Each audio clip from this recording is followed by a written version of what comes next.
За хөгжлийн бэрхшээлтэй хүн ажилд орох, албан тушаалаа ахих, цалин улс нөхөн олгоор авах, хөдөлмөр эрхлэлтийг дэмжих аливаа үйл ажиллагаанд оролцох тэгш оролцох хэрэгтэй.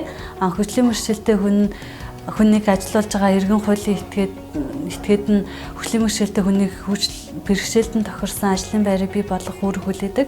Тэгээ ажил олгогч иргэн хуулийн этгээд нь хөгжлийн бэрхшээлтэй гэсэн шалтгаанаар нь ажлын байрны сонгон шалгаруулалтанд оролцуулахаас татгалзах, эсвэл ажлын байрны сонгон шалгаруулалтанд тэнцсэн иргэнийг хөгжлийн бэрхшээлтэй гэсэн шалтгаанаар ажилуулахгүй байх, ажиллуулахаас татгалзах, байгууллага аж ахуйн нэгжинд хөгжлийн бэрхшээлийг ялгуурлан гадуурхсан дүрм журам готлон гаргах, эсвэл иймэрхүү хөгжлийн бэрхшээлээр нь ялгуурлан гадуурхсан удирдлагын арга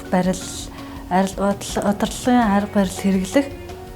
За гэр бүлийн гишүүнд хөгжлийн бэрхшээлтэй гэсэн шалтгаанаар хөдөлмөрлөх эрхийг хязгаарлах.